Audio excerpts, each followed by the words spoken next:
বর্তমানে সরকারি বিএনপি রয়েছে, তাদের পথ সম্পর্কে আমাদেরকে বিব্রত করছে, বাংলাদেশের মানুষকে বিব্রত করছে। আমরা তাদেরকে আহ্বান করব যে বাংলাদেশে যেন আগামীতে আর মেগা প্রকল্পের নামে মেগা ডাকাতি না হয়। বাংলাদেশে যেন আপনারা কিংবা অন্য যে কেউ ক্ষমতায় টিকে থাকার জন্য কোনো ঠিকাদারকে যেন কোনো ধরনের ক্যাপাসিটি চার্জ দিতে না হয়। বাংলাদেশে যেন ঋণ খেলাপি নামক ব্যবসা আর শুরু না হয়। বাংলাদেশে যেন পাচার নামক লুটপাট আর না হয়। কয়েকদিন ধরে কথা হচ্ছে রূপপুর পারমাণবিক বিদ্যুৎ প্রকল্প চালু হয়েছে।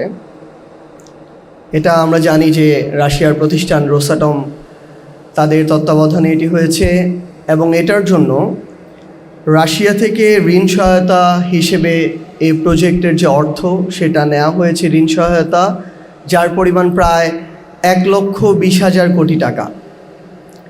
এবং ইউএস ভিত্তিক ওয়েবসাইট গ্লোবাল ডিফেন্স কর্প তারা তাদের পরিসংখ্যানে বলছে যে এই যে 1,20,000 কোটি টাকার প্রজেক্ট, এই প্রজেক্টটা করতে টিউলিপ সিদ্দিকীকে সামনে রেখে, একজন নেগোশিয়েটর হিসেবে রেখে, টিউলিপ সিদ্দিকী, শেখ রেহানা, সজীব ওয়াজেদ জয় এবং শেখ হাসিনা, এই সিন্ডিকেট শুধু একটা প্রজেক্ট থেকে 50,000 কোটি টাকা কমিশন নিয়েছে, যেগুলো মালয়েশিয়ার বিভিন্ন ব্যাংকের মাধ্যমে বিদেশে বিভিন্নভাবে পাচার করে নেওয়া হয়েছে। এইভাবে বাংলাদেশে বিগত 16 বছরে আমরা দেখেছি মেগা প্রজেক্টের নামে মেগা ডাকাতি হয়েছে এবং এগুলোর মধ্য দিয়ে দিন শেষে আমাদের যে প্রয়োজনীয় যে মেগা প্রজেক্টগুলো ছিল সেগুলোকেও দীর্ঘমেয়াদে বাংলাদেশের মানুষের উপরে, দেশের উপর একটা বোঝা হিসেবে অবতারণ করা হয়েছে। ঘটনা 2, আমরা আদানি নিয়ে একটা বিশাল আলোচনা আমরা দেখেছি কিছুদিন আগে, কয়েক বছর আগে, যাকে নরেন্দ্র মোদীর কেশিয়ার বলা হয়। তো আমরা দেখলাম যে আদানির সাথে বাংলাদেশের একটা চুক্তি হলো। ভারতের বিখ্যাত সাংবাদিক পরাঞ্জয় গুহ ঠাকুরতা তিনি তার একটা লেখায় বলছেন যে এই যে চুক্তিটা হলো বাংলাদেশের সাথে আদানির, এটা যতটা না বাংলাদেশের জন্য অতি জরুরি, তার চেয়ে বেশি হচ্ছে মোদিকে খুশি করার চুক্তি, এবং তার চেয়ে বেশি হচ্ছে শেখ হাসিনা বাংলাদেশের ক্ষমতায় টিকে থাকবে, এই টিকে থাকার ফিটা আদানির মাধ্যমে মোদিকে পাঠানো হতো, যেটার আরেকটা নাম ছিল ক্যাপাসিটি চার্জ। আপনি তার বিদ্যুৎ ক্রয় করেন আর না করেন, প্রতি বছর আপনাকে $450 মিলিয়ন তাকে আপনার ক্যাপাসিটি চার্জ দিতে হতো। এবং তার চেয়ে বড় দুঃখজনক হলেও সত্য যে এটা যখন নীতি বহির্ভূত হচ্ছিল, তখন শুধুমাত্র ওই চুক্তিটা করার জন্য নীতিটার পর্যন্ত পরিবর্তন করা হয়। এইভাবে ক্ষমতায় টিকে থাকার জন্য ঠিকাদারদেরকে, যারা ক্ষমতায় টিকে রাখে, তাদেরকে চার্জ দেওয়া হয়েছে। আমরা যদি আরেকটা পরিসংখ্যান দেখি, ভাই একটু আগে বলেছিলেন 2009 সালে আমাদের ঋণের পরিমাণ ছিল 2,76,000 কোটি টাকার মতো, যখন আওয়ামী লীগ ক্ষমতায় আসলো। এবং তাদের পতন হওয়ার সময় 24 অগাস্টে বাংলাদেশের ঋণ প্রায় 18,36,000 কোটি টাকা, যেটা প্রায় 6 থেকে 6.5 গুণ বৃদ্ধি পেয়েছে এই অল্প কয়েক বছরে। এবং আমাদের বর্তমানে এই যে ঋণের বোঝা, আমরা যদি আগামীতে আর কোনো ঋণ নাও নেই, তাও এই বোঝা আমাদের শোধ করতে প্রায় 40 বছর সময় লাগবে। এবং বাংলাদেশে একটা সদ্য জন্ম নেওয়া শিশু, তার মাথায়ও প্রায় 1.5 লক্ষ টাকার ঋণ চাপিয়ে দেওয়া হয়েছে। আরেকটা ঘটনার দিকে যদি আমরা লক্ষ্য করি, আরেকটা পরিসংখ্যান, পাচার নামক লুটপাট।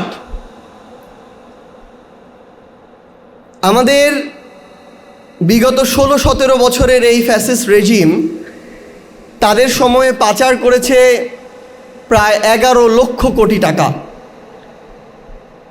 যেটা দিয়ে 35-40টা পদ্মা সেতু নিমিষেই বানানো যেত। যেই পদ্মা সেতু নিয়ে এত গৌরব, সেখানেও প্রায় 30-40% টাকা তারা লুটপাট করেছে। আমরা দেখলাম সেই শেখ হাসিনা গর্বের সাথে নির্লজ্জভাবে বলছে যে তার পিয়নেরই প্রায় 400 কোটি টাকা আছে। অর্থাৎ একজন পিয়ন কতটা লুটপাট করলে সে 400 কোটি টাকার মালিক হতে পারে। তাদের ভূমিমন্ত্রী সাইফুজ্জামান, তার শুধু লন্ডনে বাড়ি ছিল 360টা। মানে আমি শুধু এই কথাটা বলি যে তার শরীরে হাড় 206টা, মৃত্যুর পর এক একটা হাড়কে, তার এক একটা বাড়িকে যদি এক একটা কবর মনে করে এক এক জায়গায় রাখা হয়, তাও অনেক বাড়ি বেঁচে যাবে।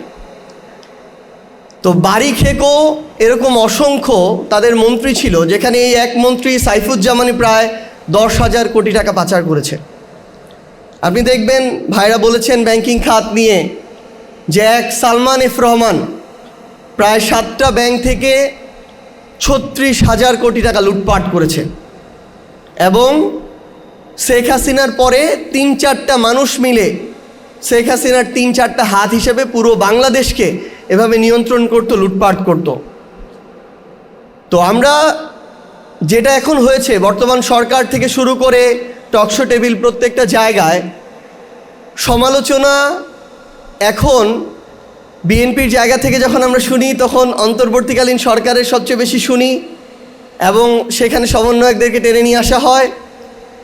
আমরা আমাদের জায়গা থেকে বর্তমান সরকারের সমালোচনাগুলো করি, কিন্তু আমরা যেন বিগত 16-17 বছরের যে এত বড় লুটপাটের রাজ্য, যেটার ফলে একটা গণঅভ্যুত্থান হতে হলো, হাজারের অধিক মানুষকে জীবন দিতে হলো, এত মানুষকে রক্ত দিতে হলো, আমরা যেন এই ইতিহাসগুলো যেন আমরা ভুলে না যাই, এই শোষণগুলো যেন আমরা ভুলে না যাই, এগুলো যেন আমাদের আলোচনায় আসে। কারণ এটা অনেক বেশি জরুরি যে আমাদের যখন যৌক্তিক হোক অযৌক্তিক হোক তর্কটা যখন নিজেদের মধ্যে চলে আসে, তারা তখন দর্শক সারিতে বসে যারা এতদিন এই লুটপাটগুলো করেছে আরামায়েশ করে আর আমাদেরকে দেখে মজা নেয়। তো আমাদের যেমন সেগুলো সামনে রাখতে হবে, সেই খতিয়ানগুলো সামনে নিয়ে আসতে হবে, পাশাপাশি সেগুলো থেকে শিক্ষাও নিতে হবে। আমরা আহ্বান করব আমাদের জায়গা থেকে, জাতীয় নাগরিক পার্টি এনসিপির পক্ষ থেকে, বর্তমানে সরকারি বিএনপি রয়েছে, তাদের সংখ্যাগরিষ্ঠতা, তাদের পথ সম্পর্কে আমাদেরকে বিব্রত করছে, বাংলাদেশের মানুষকে বিব্রত করছে। আমরা তাদেরকে আহ্বান করব যে বাংলাদেশে যেন আগামীতে আর মেগা প্রকল্পের নামে মেগা ডাকাতি না হয়। বাংলাদেশে যেন আপনারা কিংবা অন্য যে কেউ ক্ষমতায় টিকে থাকার জন্য কোনো ঠিকাদারকে যেন কোনো ধরনের ক্যাপাসিটি চার্জ দিতে না হয়। বাংলাদেশে যেন ঋণ খেলাপি নামক ব্যবসা আর শুরু না হয়। বাংলাদেশে যেন পাচার নামক লুটপাট আর না হয়। আমরা অন্তর্বর্তীকালীন সরকারের সময় বিভিন্ন গল্প শুনতাম। আজকে এনবিআর আমাদের টপিকের একটা অংশ। এনবিআরের চেয়ারম্যান নেওয়া হবে নাকি, এটার জন্য বিভিন্ন জায়গা থেকে গল্প শোনা যেত যে এ নাকি 100 কোটি টাকা দিতে রাজি, সে নাকি 120 কোটি টাকা দিতে রাজি। কেউ বলছে 150 কোটি হলেও সমস্যা নাই, আমরা দিব, কিন্তু আমাদের যদি কোনোভাবে ওইখানে চেয়ারম্যানটা বসে। এখন যখন চেয়ারম্যান কে বসবে তার প্রোফাইল সম্পর্কে ওই দায়িত্বশীলরা জিজ্ঞাসা করে, তখন যিনি ওই চেয়ারম্যানের সুপারিশ করেন তিনি আবার বলেন ওই চেয়ারম্যান নাকি শতভাগ সৎ। যেই লোকটা 100 কোটি টাকা দিয়ে এনবিআরের চেয়ারম্যান হইতে চায়, সেই লোকটা কিভাবে শতভাগ সৎ হইতে পারে? এবং পরবর্তীতে ওই লোকটার থেকে আবার বিভিন্ন মাধ্যমে দায়িত্বশীলদের কাছে উত্তর যায় যে সেই লোকটার 1 টাকা দেওয়ারও সামর্থ্য নাই। অন্য কিছু মানুষ 100 কোটি টাকা দিয়ে সেই লোকটা ভালো দেখে তাকে সেখানে বসাইতে চায়। তাহলে একবার চিন্তা করেন যে ওই মানুষটাকে যারা এই টাকাটা দিয়ে বা ইনভেস্ট করে সেখানে বসাবে, তারা সেখান থেকে দেশের মানুষের রাজস্বের কত হাজার হাজার কোটি টাকা লুটপাট করবে, দেশকে বঞ্চিত করবে। তো আমাদের এই ধরনের মধ্যবর্তী কিছু দালাল আছে, এই দালালদের থেকে দেশটাকে মুক্ত করাটা খুবই জরুরি। হাসনাত একটু আগে বলেছে এই যে আন্ডার টেবিল নেগোসিয়েশন, এভাবেই এই আন্ডার টেবিল নেগোসিয়েশনগুলো হয়। ভাইরা যেটা একটু আগে বললেন এখানে, যে বাংলাদেশের যতটুকু রাজস্ব প্রয়োজন তার ধারে কাছেও যখন হয় না, তখন সরকারকে 2 মাস যেতে না যেতেই 50,000 কোটি টাকা ঋণ নিতে হয়। তো আমরা আমাদের জায়গা থেকে দিন শেষে আহ্বান করব যে আমাদের এই সামগ্রিক একটা সংস্কার দরকার। আমরা গ্রামে দেখি 16 থেকে 20 গ্রেডের একটা চাকুরির জন্য, একটা পিয়ন পোস্টের চাকুরির জন্য মানুষ নিজের ভিটা বাড়ি বন্ধক দিয়ে 10-15 লাখ টাকা ঘুষ দিতে রাজি থাকে, কিন্তু একজন পিয়ন তার ওই বেতন দিয়ে কোনো দিন তার সংসার ভালোভাবে চালাইতে পারবে না। তার মানে ওই 10-15 হাজার টাকা তার মূল লক্ষ্য না, তার মূল লক্ষ্য ওই পদটাকে ব্যবহার করে অসৎ উপায়ে আরও টাকা উপার্জন করা, যেখানে মানুষদেরকে জিম্মি করা হয়, যেখানে অনেক মানুষের সাথে বৈষম্য হয়, অনেক মানুষের সাথে অন্যায় হয়, যেখানে মানুষ তার ন্যায্য অধিকারটা পায় না। তো সামগ্রিকভাবে আমরা একটা চক্রের মধ্যে, দুষ্টু চক্রের মধ্যে ঢুকে গিয়েছি। আমাদের এটা থেকে মুক্তি প্রয়োজন। এটাতে যেমন আমাদের ব্যবসায়ীদের এগিয়ে আসতে হবে, সাধারণ মানুষকে এগিয়ে আসতে হবে, আমলাদের এগিয়ে আসতে হবে। সবার আগে যারা এই পলিসি মেকার, যারা আজকে আমাদের এই সরকার চালাচ্ছেন, যারা ক্ষমতায় থাকেন, তাদেরকে এগিয়ে আসতে হবে। আপনাদের যদি সদিচ্ছা থাকে, আমরা বিশ্বাস করি আমরা প্রত্যেকেই আপনাদেরকে সহযোগিতা করার জন্য প্রস্তুত আছি। পরিশেষে শুধু এটুকুই বলতে চাই যে এই বিএনপি সরকার কিংবা বর্তমান সরকার, আমরা তাদেরকে চাই তারা তাদের জায়গা থেকে যেন আমাদের কাঙ্ক্ষিত বাংলাদেশ গড়ার নেতৃত্বটা, যার সবচেয়ে ক্রুশিয়াল সময় আগামী 5 বছর, তারা যেহেতু সরকারে আছে, তারা যেন এই নেতৃত্বটা নেয়, নেতৃত্বটা দেয়।